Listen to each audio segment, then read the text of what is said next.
Clap, bonjour. Du coup aujourd'hui une nouvelle vidéo pour faire des reviews de films parce que j'ai ma carte UGC qui est incroyable que j'ai achetée avec Pass Culture et donc je me suis dit go aller plus souvent au cinéma étant donné que maintenant c'est gratuit. Le plan risque de changer du début à la fin de la vidéo parce que là je suis arrivée en avance en cours. Genre regardez, la salle est vide, je suis seule. Il y aura une partie de la vidéo ici, une partie chez moi. Pour vous ça change rien. J'ai pris un petit carnet pour vous faire des notes. Pas me perdre. Le premier film qu'on va noter et qu'on va reviewer ensemble, c'est le remake de Mean Girls, qui était très cool. Moi j'ai beaucoup apprécié, franchement le film s'est pris plein de critiques, vraiment il était super bien. Du coup petit résumé pour ceux qui ne connaissent pas du tout. Donc en gros on a suivi l'histoire d'une fille qui s'appelle Katie et qui faisait l'école à la maison au Kenya parce que sa mère elle travaillait là-bas. Et après sa mère déménage aux États-Unis et du coup elle va aller à l'école aux États-Unis et elle va vraiment entrer dans le système scolaire pour la première fois. Elle va rencontrer les plastiques qui sont en gros les gens tout en haut de l'échelle sociale avec la fameuse Regina George. J'ai trop crush sur elle, vraiment elle est trop belle. René Rapp qui l'a joué était incroyable. Et donc elle va faire la rencontre d'un gars qui s'appelle, comment il s'appelle, il y a Janice et son nom ne me revient plus. Et en gros, ces deux personnes, du coup, vont l'aider à s'infiltrer, entre guillemets, dans le groupe des plastiques pour pouvoir se venger de Regina George parce que elle faisait des crasses en pas tout le monde. Et vraiment, c'était incroyable. Donc Katie qui passe de toute innocente à infiltrer dans le groupe des gens populaires de l'école. Le remake, il était... Enfin, c'était un musical, donc il y avait des chansons. La comédie musicale de Broadway. Et vraiment, moi j'ai adoré. Donc on va faire maintenant les points positifs, parce que moi j'ai beaucoup apprécié dans le film déjà René Rapp, qui est le point le plus important au final. Tout ce que j'ai retenu de ce film, c'est faux quand même pas. Mais vraiment, elle a d'être ça, enfin, vraiment c'était incroyable, ces chansons. Someone Get Hurt. Par contre ce que j'aime bof, c'est que Meet the Plastic, ça c'est une phrase de Julia, Meet the Plastic c'est soit juste devenu Meet Regina. Les autres personnes du groupe, donc Gretchen et Karen, ne chantent pas. J'ai une amie qui est arrivée, mais c'est pas grave, je peux continuer de filmer quand même. Elle vous dit bonjour de loin. Les musiques étaient incroyables, tout le monde crache. À vous, les musiques des Mean Girls, elles étaient bien. Oui. Est-ce que t'as aimé Mean Girls? Ça va. Ça va, c'était incroyable. Voilà, c'est ce que ça veut dire. C'était marrant. C'était marrant, voilà, point positif en plus. Sauf Revenge Party, j'ai pas trop aimé. L'actrice de Keiji, elle a pas trop d'être ça. C'était un peu triste. Mais c'est pas grave, toutes les autres étaient bien, donc ça balance. J'ai beaucoup aimé aussi comment ils utilisaient les nouvelles technologies parce qu'à la base, le film, il était sorti en 2004 et le remake 20 ans après du coup. Donc forcément, comment ça se passe dans les écoles, ça a changé.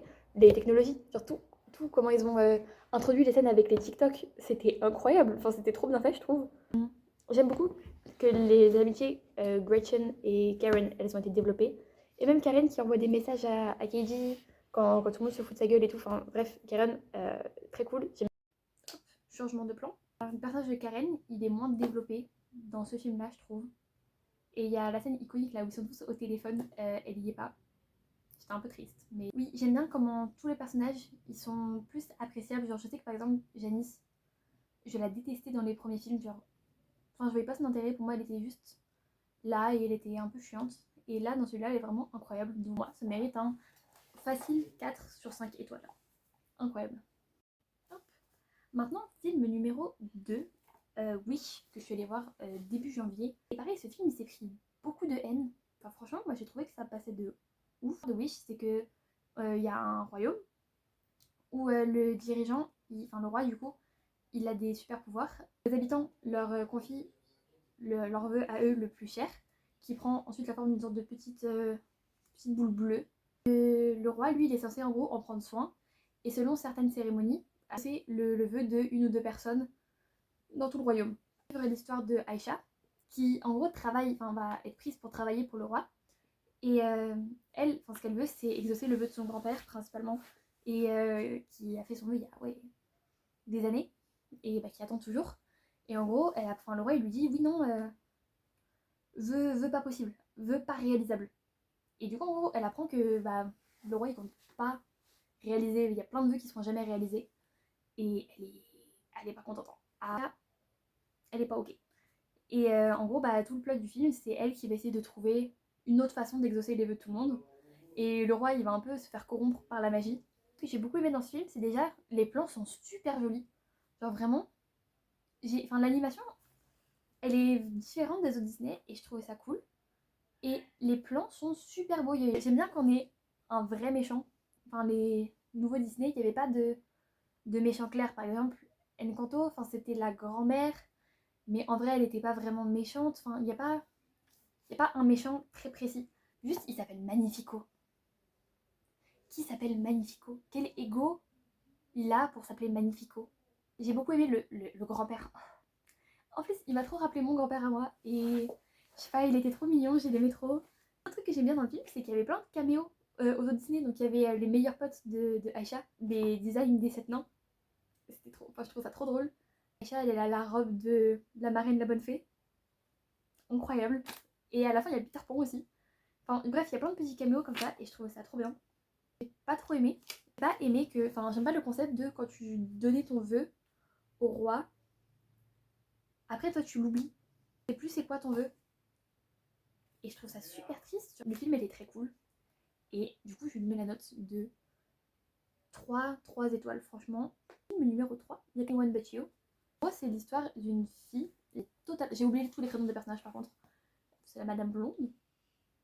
Qui, en gros, elle va rencontrer quelqu'un dans sa vie. Et ils vont voir un coup d'un soir, ils vont passer une super soirée et tout.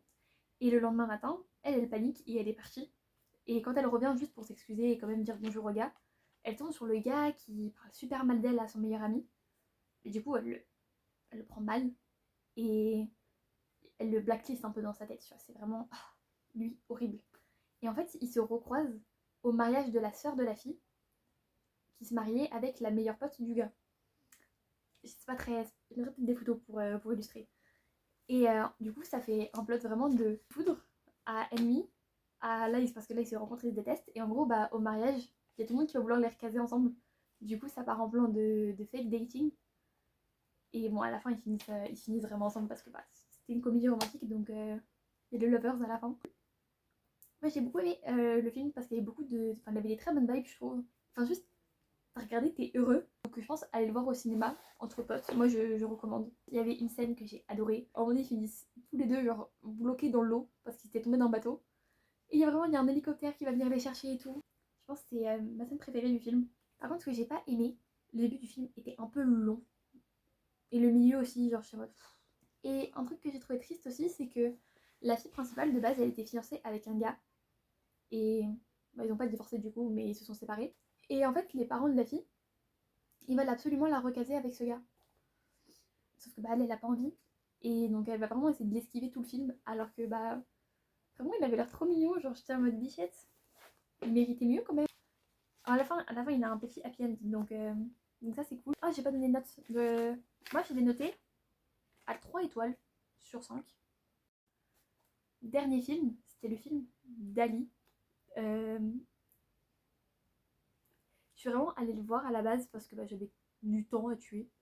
Et ma carte UGC, parce que le cinéma est gratuit. Donc je me suis dit, mais allons voir Dali, très bien. Et je pensais pas que j'allais aimer. J'étais vraiment scotchée. Donc en gros, le résumé, ça va vite devenir compliqué. Attention. En gros, il y a une journaliste qui veut interviewer Dali. Donc, mais elle a travaillé en papier, donc elle écrit tout sur papier.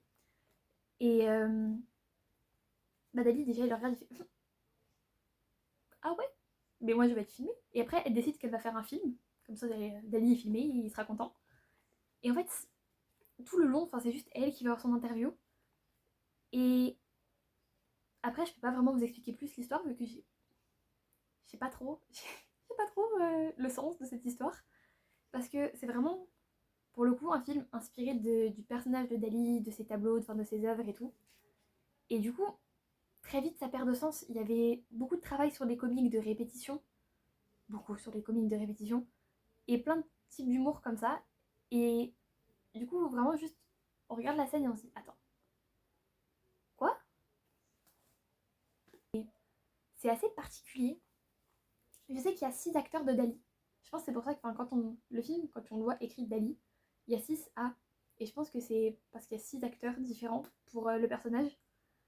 Ce qui ça aussi est très spécial parce qu'on regarde la première scène et Le plan suivant, ça devient Jonathan Cohen.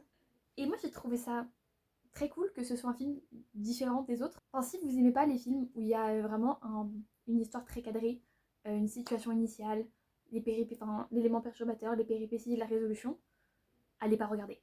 Moi j'aime bien que ce soit différent des autres films et que ça change. Je trouvais que c'était une très bonne chose. Et j'aime bien aussi qu'à la toute fin, on s'est vraiment tous regardés dans la salle comme ça. Personne ne sait si c'était vraiment fini ou pas. Je pense que c'est une ambiance qu'on n'a pas au cinéma maintenant parce qu'on... Enfin, en tout cas, moi, je suis très habituée à... Je sais exactement ce que je vais regarder, je sais pourquoi j'y vais, j'ai une idée de l'histoire. Et là, tu regardes, tu essayes de trouver du sens, et quand tu penses que t'as trouvé le sens de ce qui se passe, non, tu n'as pas trouvé le sens. Enfin, j'aime bien cette différence. Et j'avoue, en vrai, j'ai pas tout compris. Je pense principalement parce que j'ai pas tout compris que c'est un peu compliqué. Comment je le résume. Si je le revois, je ferai un update de cette review. Jugement, non, il y aura On juge Dali ensemble, partie 2. Et du coup, j'ai noté ce film à 4 étoiles. 4 étoiles sur 5. Voilà, du coup, les reviews films, c'est fini, il n'y a pas de fin.